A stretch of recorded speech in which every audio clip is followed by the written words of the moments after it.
प्रवीण जगन्नाथ, चंद्रिका प्रसाद संतोखी, पृथ्वीराज सिंह रूपन, इरफान अली, इन नामों को सुनकर आपको क्या लगता है? ये नाम यूपी या बिहार के किसी गांव के प्रधान के नहीं हैं। ये नाम उन देशों के राष्ट्राध्यक्षों के हैं जो भारत से हजारों किलोमीटर दूर अटलांटिक और हिंद महासागर के बीच बसे हैं।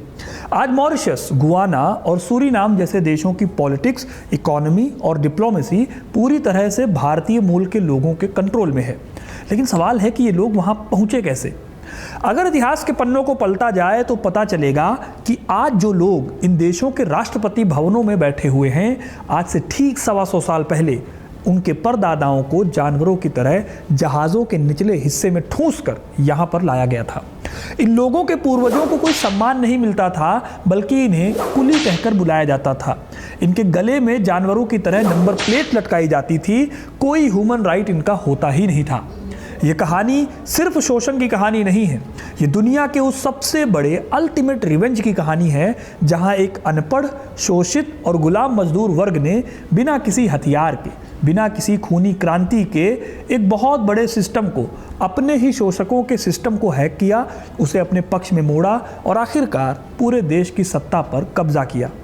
कैसे पीढ़ियों का दर्द एक खामोश बगावत में बदला और कैसे एक कुली का पोता उसी देश का किंग बन गया जहां पर उसके पूर्वजों को कोड़े मारे जाते थे।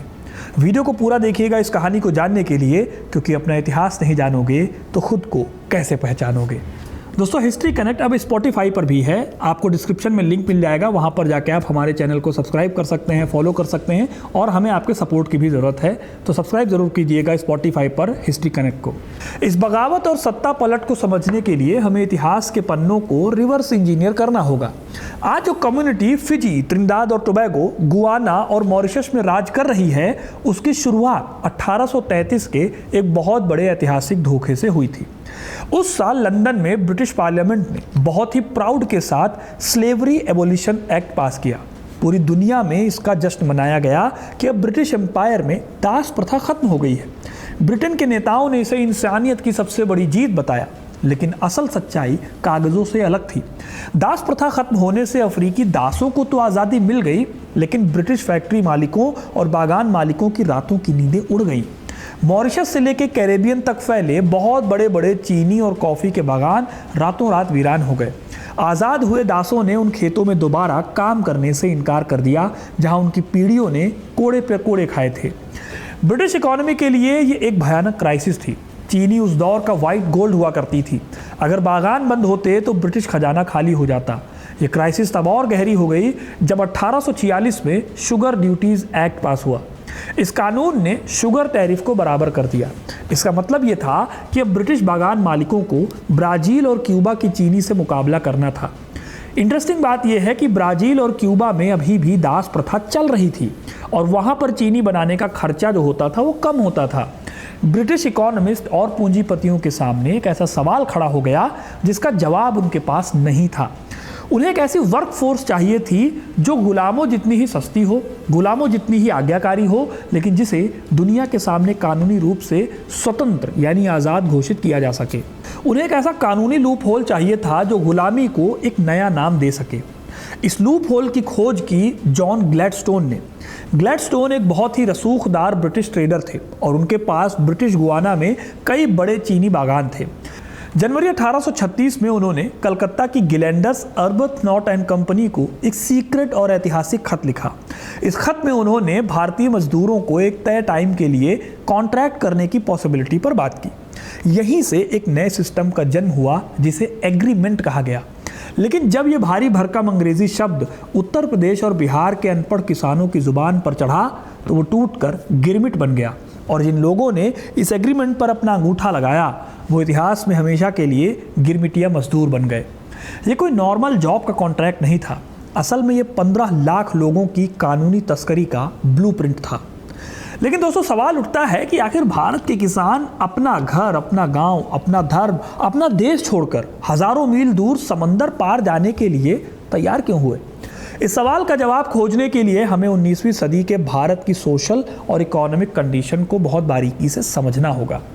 19वीं सदी में भारत पर ईस्ट इंडिया कंपनी का राज था। उनकी नीतियां जानबूझकर एक ऐसा ढांचा तैयार कर रही थी जो इंसानों को भूखमरी के कगार पर ले जाए। बेहिसाब लगान और नई जमींदारी व्यवस्था ने सदियों से चली आ रही ग्रामीण आत्मनिर्भरता को पूरी तरह से तोड़ दिया। किसानों के पास अपनी ही जमीन का मालिकाना हक नहीं बचा था। महाजनों के गहरे कर्ज में ये लोग डूबते जा रहे थे। इसके ऊपर से ब्रिटिश मैनचेस्टर की मशीनों ने भारत के पारंपरिक कुटीर उद्योगों और जुलाहों को पूरी तरह से बेरोजगार कर दिया।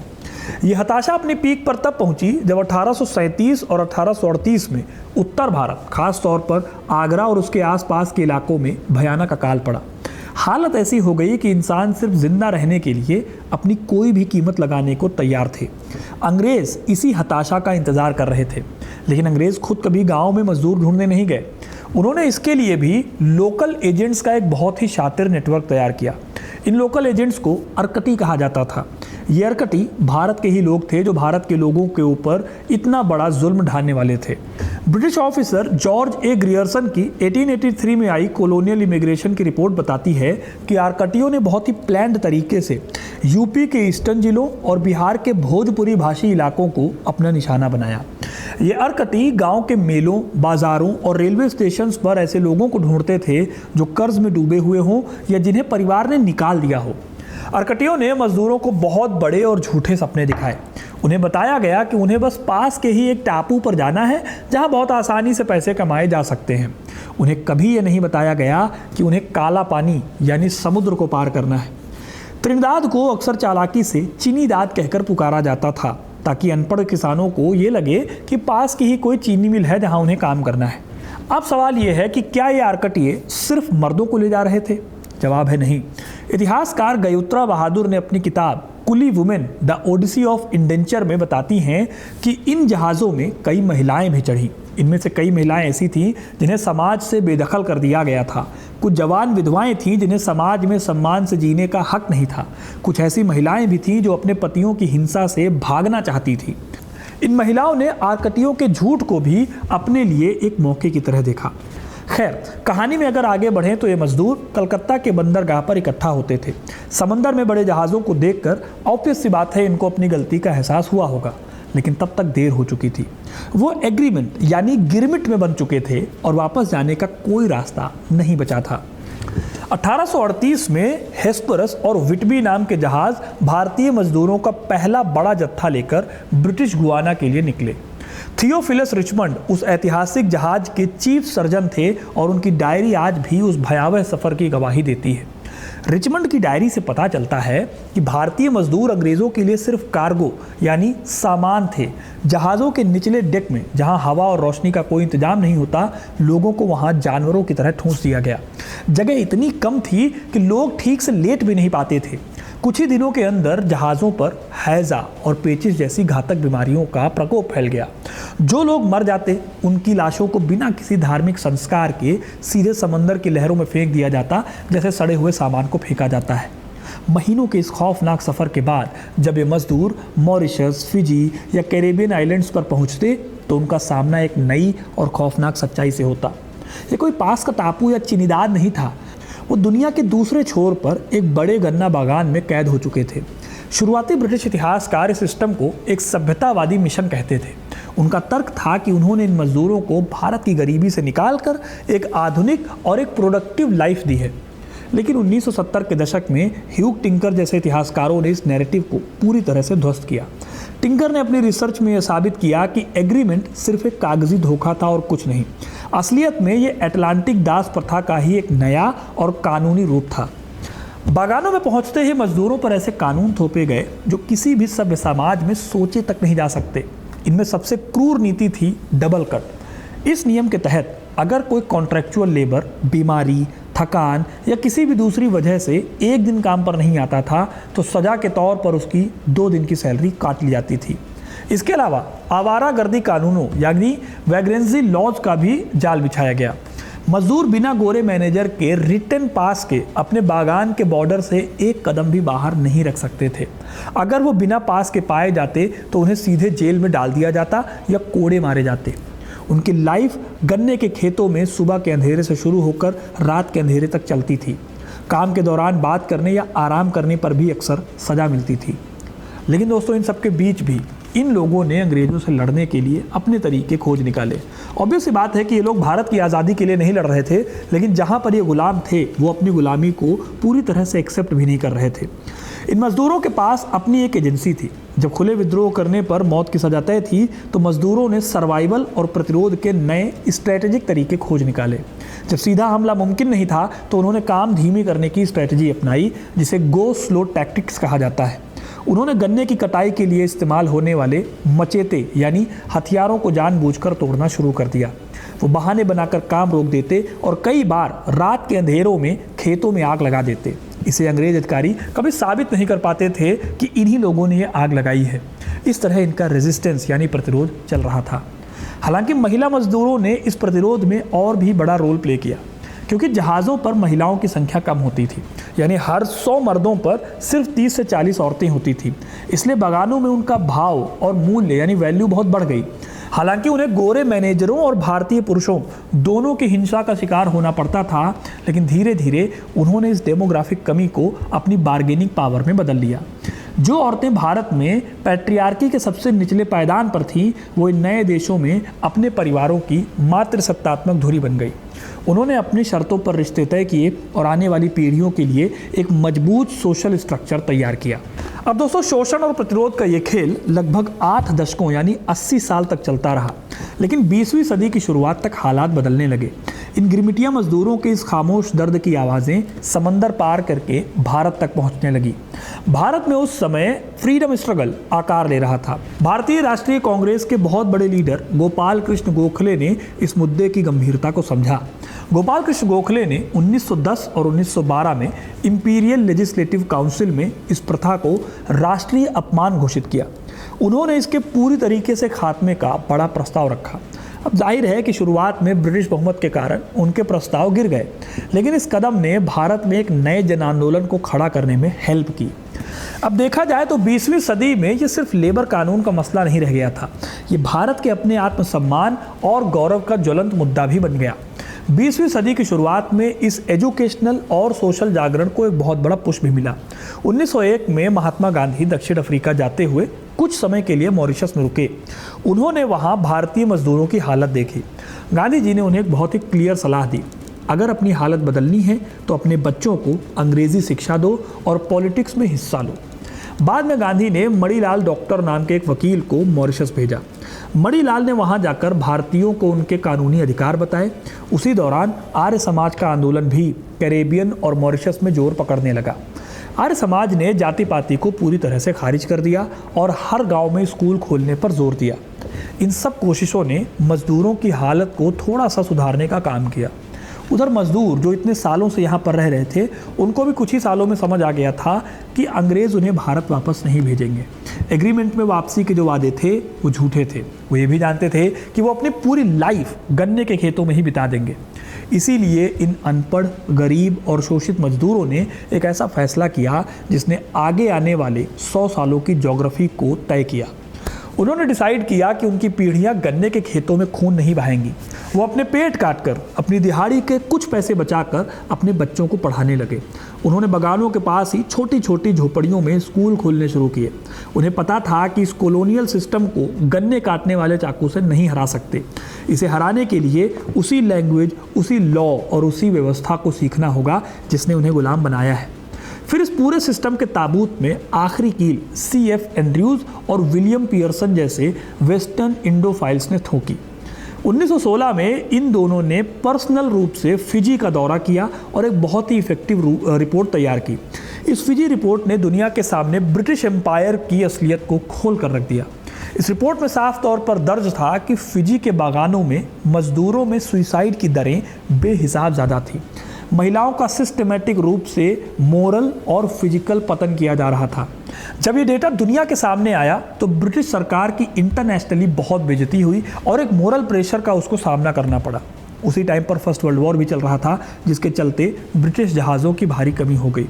इन सभी कारणों ने मिलकर इतना दबाव बनाया कि 1917 में भारत रक्षा अध्यादेश के तहत नई भर्तियों पर तुरंत रोक लगा दी गई और आखिरकार 1920 में बचे हुए सभी कॉन्ट्रैक्ट्स को ऑफिशियली रद्द कर दिया गया। इस तरह 1920 में गिरमिटिया मजदूरी का पूरी तरह से अंत हो गया। लेकिन अगर हम कहानी को 1920 में ख़त्म कर दें तो इतिहास के साथ बहुत बड़ा अन्याय होगा। इस कहानी का असली क्लाइमैक्स और सत्ता का पलटना अभी बाकी था। गिरमिटिया प्रणाली का शुरुआती परिणाम भले ही भयंकर मानवीय पीड़ा और मौत था, लेकिन इसके लॉन्ग टर्म इम्पैक्ट बहुत बड़े थे। जिन नरकटियों ने चंद सिक्कों के लिए अपने ही लोगों को बेचा था और जिन ब्रिटिश बागान मालिकों ने इन मजदूरों को जानवरों की तरह हाँका था, वो सब आज इतिहास के पन्नों से गुमनाम हो चुके हैं। उनका कोई नाम लेवा नहीं बचा है, लेकिन जो लोग कुली समझे गए उनकी लाइफ हमेशा के लिए बदल गई, क्योंकि उनके डिसीजन वैसे थे। अब क्योंकि गिरमिटिया मजदूरों के बच्चे पहले ही तमाम आंदोलनों की बदौलत और अपनी अवेयरनेस की बदौलत पढ़ लिख रहे थे, इसलिए नई पीढ़ी अपने अपने देशों की सोसाइटी में फिट होने लगी। रिजल्ट ये हुआ कि जो बच्चे कल तक खेतों में गन्ने ढोते थे, वो अब क्लर्क, टीचर, वकील और डॉक्टर बनने लगे। यह अंग्रेज़ों के लिए खतरे की घंटी भी थी। अंग्रेज़ों को कुली चाहिए थे, पढ़े लिखे नागरिक नहीं। हालांकि ये बहुत देर हो चुकी थी। भारतीय मूल के लोगों ने सिस्टम के सबसे अहम हिस्सों में अपनी जगह बनानी शुरू कर दी। 1940 और 1950 के दशक तक आते आते दुनिया बदलने लगी। सेकेंड वर्ल्ड वॉर के बाद ब्रिटिश एम्पायर कमज़ोर पड़ चुका था। इन कॉलोनीज़ में अब यूनिवर्सल एडल्ट सफरेज यानी सबको वोट देने के अधिकार की मांग उठने लगी। यहाँ भी अंग्रेज़ों ने भारतीयों को सत्ता से दूर रखने के लिए एक आखिरी चाल चली। उन्होंने नियम बनाया कि वोट सिर्फ वही दे सकता है जो अंग्रेज़ी पढ़ और लिख सकता हो। उनका मानना था कि गन्ने के खेतों में काम करने वाले मजदूर कभी इस क्राइटेरिया को पूरा नहीं कर पाएंगे। लेकिन वो भूल गए थे कि ये मजदूर पिछले 50 सालों से अपना पेट काटकर अपने बच्चों को पढ़ा रहे थे। भारतीय समुदाय ने रातों रात साक्षरता अभियान चलाए। अंग्रेज़ी सीखी सिर्फ इसलिए ताकि वो वोटर लिस्ट में अपना नाम दर्ज करा सके। और यहीं पर सबसे बड़ा खेल हुआ डेमोग्राफी का। अंग्रेज़ों ने प्रॉफिट कमाने के लालच में अलग अलग देशों में इतने इंडियंस को जहाज़ों में भरकर लाए थे कि अब कई देशों में भारतीय मूल के लोग बहुसंख्यक बन चुके थे। मॉरिशस और गुआना में वो आधी से ज़्यादा आबादी थे। अब जो लोग मेजॉरिटी थे उनके पास ऑब्वियस सी बात है वोटिंग का अधिकार भी आ गया। बंदूक से जो सत्ता नहीं पलटी जा सकती थी, उसे बैलेट बॉक्स से पलटने का वक्त आ गया था। इस राजनीतिक टेक ओवर के चेहरे वो लोग बने जिनकी रगों में गिरमिटिया मजदूरों का खून दौड़ रहा था। मॉरिशस का एग्जाम्पल लीजिए। सर सीवू सागर राम गुलाम, इनके पिता मोहित राम गुलाम 1896 में भारत से एक गिरमिटिया मजदूर के रूप में मॉरिशस आए। मोहित एक आम मजदूर थे, लेकिन उन्होंने अपने बेटे सीवू सागर को लंदन में मेडिकल की पढ़ाई करने भेजा। लंदन से डॉक्टर बनकर जब सीवू सागर वापस लौटे तो वो सिर्फ एक डॉक्टर नहीं थे, वो मॉरिशस में भारतीय कामगारों की सबसे बड़ी पॉलिटिकल आवाज़ बने। उन्होंने मॉरिशस लेबर पार्टी की कमान संभाली। उन्होंने हिंदुओं, मुसलमानों और दूसरे मजदूरों को एक साथ जोड़ा। उनका वोट बैंक इतना मजबूत था कि अंग्रेज़ों की कोई भी पॉलिटिकल चाल उनके सामने नहीं टिक पाई।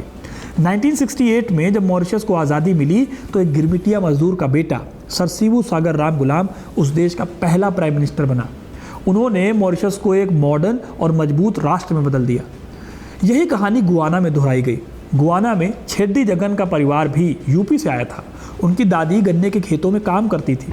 छेड्डी जगन अमेरिका गए, वहाँ डेंटिस्ट की पढ़ाई की और वापस आकर उन्होंने चीनी बागान मजदूरों की यूनियन बनाई।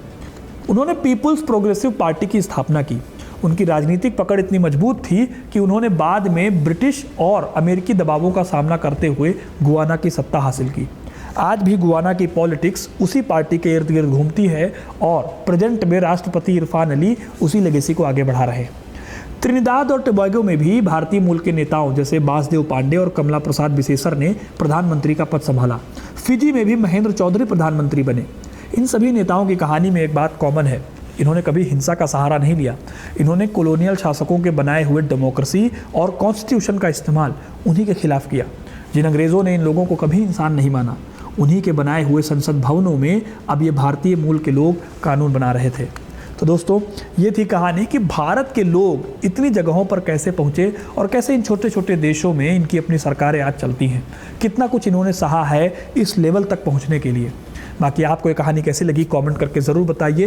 ये वीडियो उन लोगों से शेयर कीजिए जिन लोगों को इस कहानी के बारे में शायद ना पता हो। और ऐसी इंटरेस्टिंग कहानियों के लिए, इतिहास से जुड़े रहने के लिए हिस्ट्री कनेक्ट को सब्सक्राइब ज़रूर करें। बहुत बहुत धन्यवाद।